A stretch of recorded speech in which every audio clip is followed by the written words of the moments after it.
Welcome back to The New Mechanic. My name's Randy, and that's my E46. Today, we're going to be working on installing these stainless steel brake lines.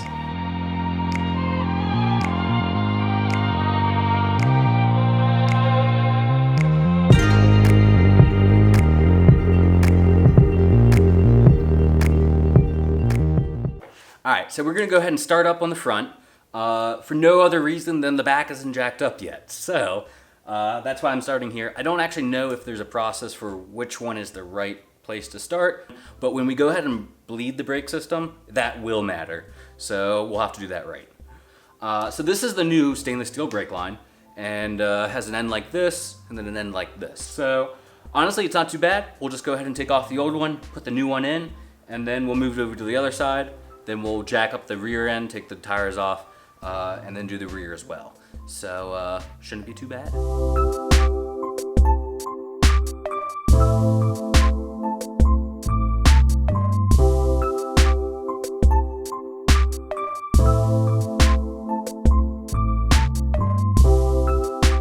And just like that, it's out. So we're gonna go ahead and put in the end that went into the caliper first, because I don't know if you noticed, but you spin this. There's no nut that spins, so if you do the other end first, then you're gonna have a bad time doing this one. So I'm just gonna go ahead and do it.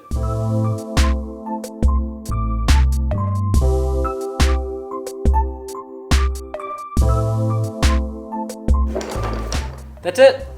Now I'm gonna go to the other side. I'll do the rears, and then we have to flush the brake system.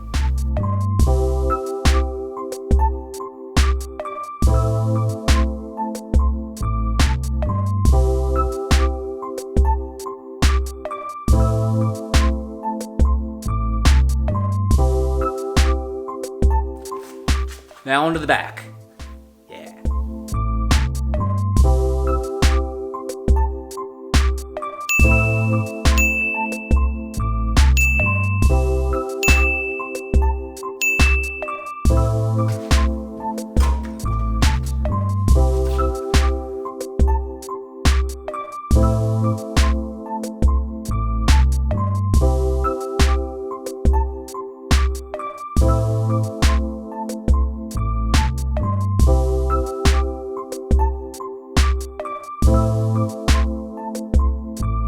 So that's all I'm gonna do for tonight. We got the front two completely done. We got the one rear almost done. We just gotta get that bracket back on. And then the passenger side rear, we have to start. The rear was a little bit more difficult because there was a bracket. I didn't really know that that was there, but I guess I shouldn't be that surprised. But that shouldn't be too hard to get on the other side now that I know what to do. We also have to bleed the system. So lucky for me, I have a pressure bleeder.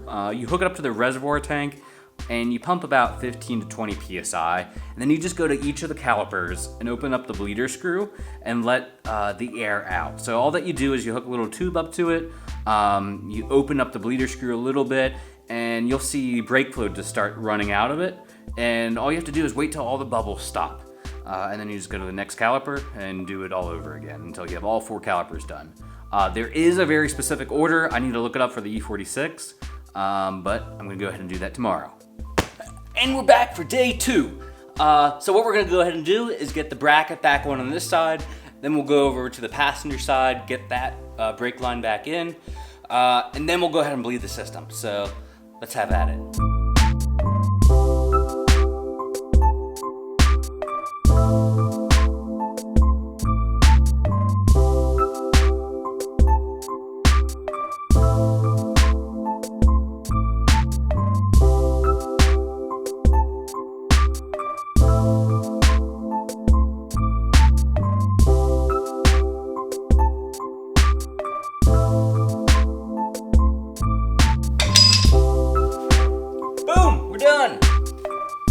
Alright, so we're done putting all the brake lines on. Now we need to bleed the system. But first, I'm going to go ahead and wipe up some spots that I may have touched the paint with my gloves that had some brake fluid on it. Brake fluid's actually really much of a solvent. It's an oil, but it breaks down clear coat and paint and stuff, so I want to clean that up real quick.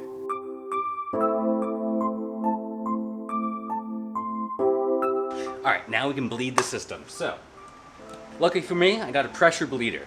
What we'll do is put some more or the brand new brake fluid in there, and you pump this up and you get it to, I think, 15 psi.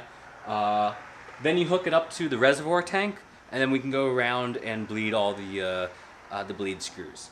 So what we have to do is start in the passenger rear, then go to the driver's side rear, and then optionally we can do the clutch as well. It uses the same reservoir tank, so I might try that if I can find it, but if not, I'm not going to worry about it. And then we go ahead and do the passenger side front, and then the driver's side front. And once we get all the bubbles out, it should be good to go, and then we can get it back out on the road.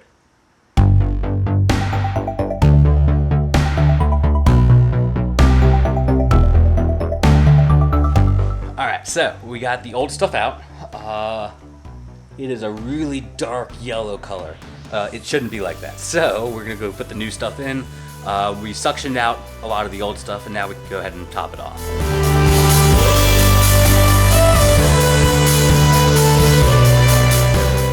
Alright, so now we're gonna go ahead and hook up the pressure bleeder system, because got the old stuff out and put the new stuff in, and now we'll go ahead and hook it up.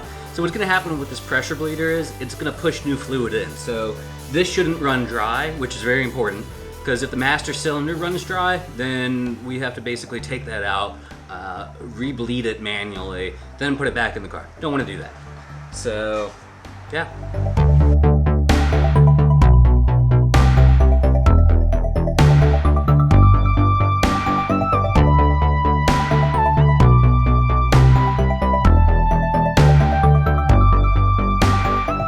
So as long as there's pressure, we're fine. So we don't even have to worry about the reservoir tank going empty, because as you can see here, we're still at 15 psi. And you can see those bubbles, and they're moving all the way, while the fluid is, into the reservoir tank.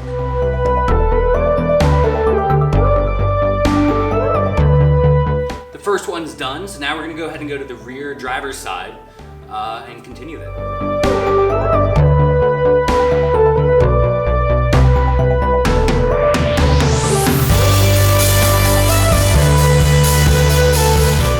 Next up, we're going to go ahead and do the clutch. It's on the driver's side of the transmission. There's a little bleeder nipple up there that you'll see a rubber piece that's on, hopefully it's still on. So I'm going to go ahead and do that, and hopefully I can get that one done too.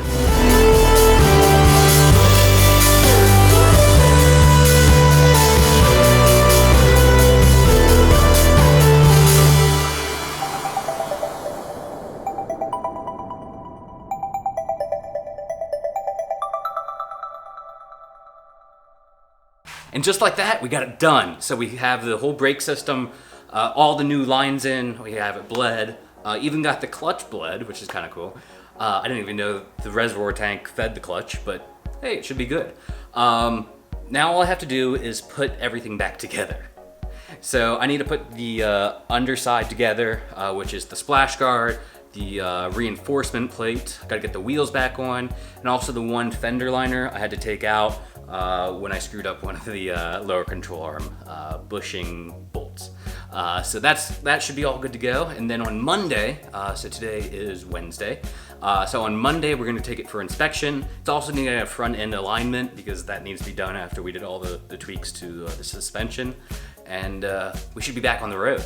And then right after that, I'm gonna get started on the AC, because I need AC because I sweat no matter what I'm doing. But thank you so much for watching. I really appreciate it. Stay tuned for the future videos. I think next week I'm gonna go ahead and take it for the test drive, get it inspected, so look out for that. And then after that, we're gonna start working on the AC. And I think I'm gonna try to make the AC video more of a how-to, because there's quite a few videos out there about the AC, but I haven't seen anything about the condenser. So maybe I just haven't searched correctly, but I can't find anything. So I think this is a great opportunity to make a really good how-to, and then maybe it'll help other people. So, but thanks again for watching, really do appreciate it, and I'll catch you next time.